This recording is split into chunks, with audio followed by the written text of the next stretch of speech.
আলাইকুম ভিউয়ার্স, এখানে আমি 2 গজ পরিমাণ কাপড় নিয়েছি সালোয়ার কাটার জন্য। তো আমি এখানে প্রথমে কাপড়টাকে খুলে 2 ভাঁজে ভাঁজ করে নিচ্ছি। তো লম্বাভাবে প্রথমে 2 ভাঁজে ভাঁজ করে নিতে হবে। তো খেয়াল করুন আপনারা, এই যে আমি লম্বাভাবে 2 ভাঁজে ভাঁজ করে নিয়েছি। এখন আমি এখানে প্যান্টের কাপড় কেটে নেব। তো আমি প্যান্টের মাপ 9 ইঞ্চিতে মার্ক করে দিলাম। তো বড়দের জন্য সাধারণত 9 ইঞ্চি যথেষ্ট। তো আমি এই পাশেও 9 ইঞ্চিতে মার্ক করে দিচ্ছি। তো এখন আমি 2 পাশে ভাবে মার্ক করে মিলিয়ে নিচ্ছি। মিলিয়ে নেওয়ার পরে আমি প্যান্টের কাপড়কে কেটে আলাদা করে নিব। তো এই যে কেটে আলাদা করে নিয়েছি। এখন আমি কোমরের মাপটা দেখিয়ে দিচ্ছি। তো কোমর আমার 21 আর 1 ইঞ্চি সেলাইয়ের জন্য 22। তো যেহেতু এটা 2.5 হাত বহর, এর জন্য জোড়া পড়বে না। 2 হাত বহরের কাপড় হলে এক্সট্রা কাপড় জোড়া দিতে হবে। তো 2.5 হাত বহর হওয়ার জন্য এটাকে আর জোড়া দিতে হলো না। এরপরে বাকি কাপড় আমরা 4 ভাঁজে ভাঁজ করে নিয়েছি। খেয়াল করুন আপনারা, বাইরের সাইডটা বন্ধ সাইড আর আমার পাশটা খোলা। এখানে আমি হাইয়ের মাপ নিচ্ছি। হাইয়ের মাপ 8 ইঞ্চি। তো এখানে 1 ইঞ্চিতেও মার্ক করে দিচ্ছি, উপরেও 1 ইঞ্চিতে মার্ক করে দিলাম। এখন এটাকে হাইয়ের শেপ দিয়ে নিচ্ছি আমি। তো দেখুন, হাইয়ের শেপ আকারে মার্ক করে নিচ্ছি। তো মার্ক করে নেওয়ার পরে এখন আমি পায়ের মাপ কেটে নেব। তো পায়ের মাপ করার জন্য আমি 6 ইঞ্চিতে মার্ক করে দিচ্ছি। আপনারা কম বেশি করতে পারেন, কোনো ব্যাপার না। তো এখন আমি হাইয়ের সাথে পায়ের মাপটা মিলিয়ে মার্ক করে দিচ্ছি। তো খেয়াল করুন আপনারা, এই যে মার্ক করে দেওয়ার পরে এখন আমি আবার একটু সালোয়ারের শেপ করে নেব, কারণ এত মোটার প্রয়োজন নেই, ওষারের প্রয়োজন নেই। তো এখানে আমি একটু সালোয়ারের শেপ আকারে মার্ক করে দিলাম। তো এখন আমি মার্ক অনুসারে কেটে নেব। এখানে পায়ের কাছে হালকা আমি সেলাইয়ের জন্য বাড়তি 1/2 ইঞ্চি মার্ক করে দিলাম। তো এখন আমি মার্ক অনুযায়ী কেটে নিচ্ছি। দেখুন, তো এই তো মার্ক অনুসারে কেটে নেওয়া শেষ। উপরে যে জয়েন্ট, এটা আমি কেটে আলাদা করে দিচ্ছি। তো মোটামুটি আমার সালোয়ার কাটিং শেষ। এখন আমি যে নিচে কুচির ডিজাইনটা করব পায়ের কাছে, তো সেটার জন্য আমি 3 ইঞ্চি পরিমাণ লম্বা এবং পাশে যতটুকু লাগে প্রয়োজন মতো নিয়ে নিব। তো এখানে দেখুন, এইভাবে আমি 3 ইঞ্চি করে মার্ক করে মিলিয়ে নিচ্ছি। আমি একটা কেটে দেখিয়ে দিচ্ছি, এভাবে প্রয়োজন মতো আপনাদের অনেকগুলো কেটে নিতে হবে। তো এখন আমি সেলাই চলে এসেছি। তো প্যান্টের সাইড আমি সেলাই করে প্রথমে আটকিয়ে নিচ্ছি।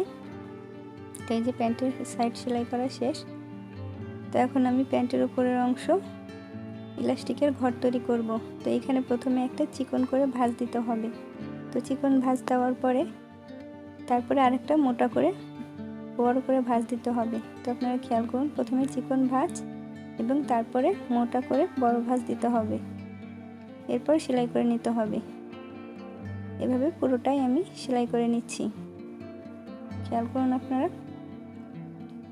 তো আমার সেলাই করা শেষ। একটুখানি জায়গা আমি ফাঁকা রেখে দিব ইলাস্টিক লাগানোর জন্য। এটা ইলাস্টিক লাগানোর পরে সেলাই করে আটকিয়ে নেব। তো এই দেখুন, তো এখন আমি হাইটা সেলাই করে নেব। তো এই যে 2 পার্টের হাইয়ের অংশ এইভাবে মিলিয়ে সেলাই করে নিতে হবে। তো আমি ডাবল সেলাই দিয়ে নিলাম। একই নিয়মে আমি অপর পাশেও হাই সেলাই করে নেব। তো 2 পাশে হাই সেলাই করা হয়ে গেলে তারপরে আমার যেটা করতে হবে, তো দেখুন এই যে হাই সেলাই করা শেষ। এখন আমি মাঝ বরাবর সালোয়ারটাকে এইভাবে টান দিয়ে নিব। তারপরে 2 পাশে এইভাবে সাইড কেটে নেব। তো 2 কানি এভাবে কেটে নেওয়ার পরে প্যান্টেরও 2 কানি আমি এভাবে কেটে নেব। একইভাবে আমি প্যান্টের কানিও কেটে নিচ্ছি। দেখুন, প্যান্টেরও 2 কানি এভাবে কেটে নিতে হবে। এরপরে প্যান্টের কাপড়টাকে নিচের কাপড়ের মাঝখানে দিয়ে এই যে 2 কাটা কানি মিলিয়ে নিতে হবে।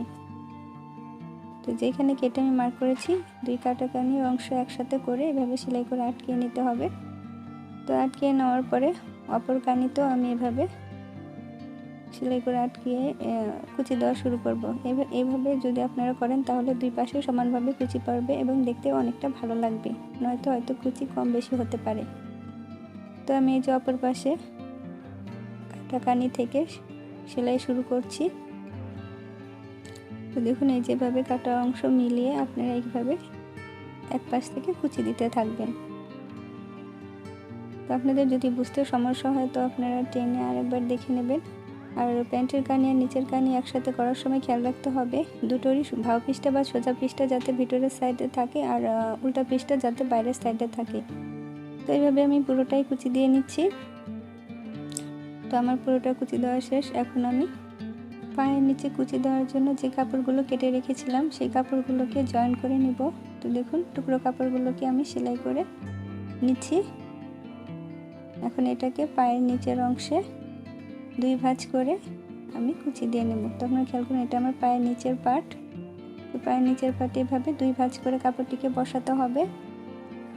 বসানোর পরে এক পাশ থেকে ধীরে ধীরে কুচি দিয়ে নিতে হবে। তো খেয়াল করুন আপনারা আমি কিভাবে কুচি দিয়ে নিচ্ছি। তো এই যে এক পাশ থেকে এভাবে পায়ের নিচের অংশে কুচি দিয়ে নিতে হবে।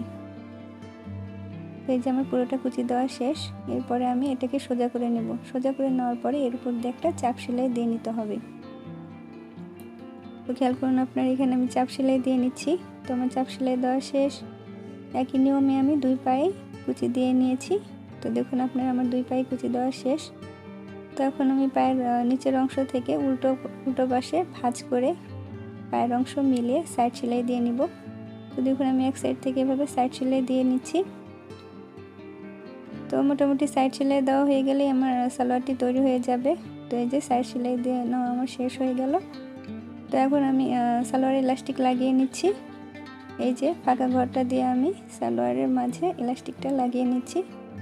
ইলাস্টিকটা লাগিয়ে নিলেই আমার সালোয়ার কমপ্লিট হয়ে যাবে।